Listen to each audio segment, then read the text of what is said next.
ফেসিবাদ মুক্ত আজকে বর্ষপূর্তি উপলক্ষে আজকের এই বিশাল বিজয় রেলি অনুষ্ঠানের সংগ্রামী সভাপতি, আন্দোলন সংগ্রামের রাজপথের ত্রিপুরা বিএনপির সংগ্রামের সিনিয়র যুগ্ম আহ্বায়ক, যুগ্ম মহাসচিব, সাবেক ছাত্রনেতা রুহুল কবির এমপি আমাদের মাঝে প্রধান অতিথি হিসেবে উপস্থিত আছেন।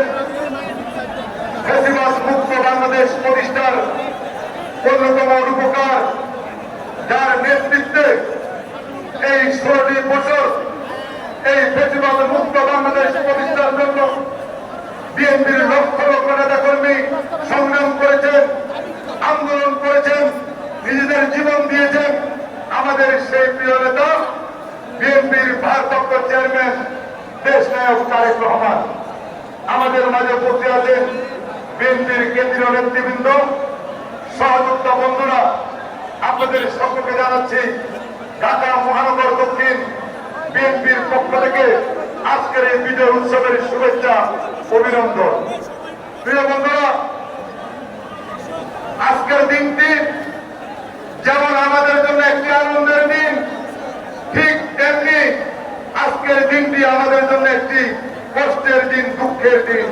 কারণ এই ফেসিবাদ মুক্ত বাংলাদেশ প্রতিষ্ঠা করার জন্য আমাদের সহযোদ্ধারা, হাজার হাজার সহযোদ্ধা এই ফেসিবাদের গুলির আঘাতে নিজেদের জীবন দিয়েছেন, শহীদ হয়েছেন।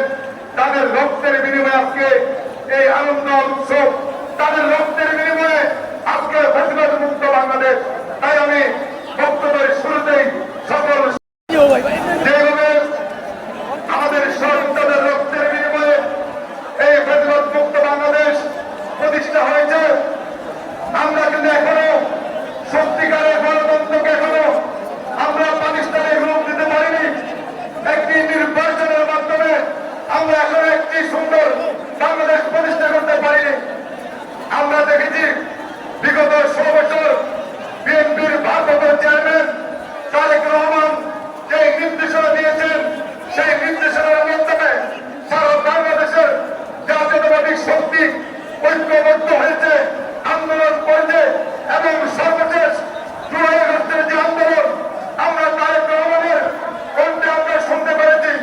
20 তারিখে যখন বাংলাদেশের কারফিউ ঘোষণা করেছে, তারেক রহমান ঘোষণা দিয়েছেন, সকল নেতা কর্মীদেরকে তিনি নির্দেশ দিয়েছেন যে কোনো মূল্যে এই কারফিউ বন্ধ করতে হবে এবং ফেসিবাদ মুক্ত বাংলাদেশ প্রতিষ্ঠা করতে হবে।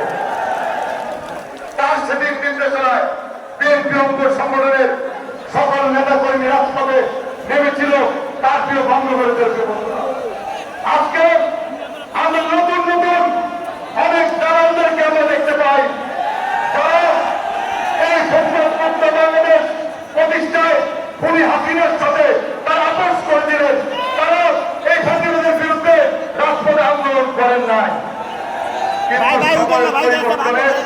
ওই সমস্ত ভণ্ড প্রতারক, ধর্ম ব্যবসায়ী, ভণ্ড বিরোধ আজকে গণতন্ত্রের রেফারেন্স মুখে দিয়ে তারেক রহমানের বিরুদ্ধে আজকে মিথ্যা বক্তব্য দিচ্ছে।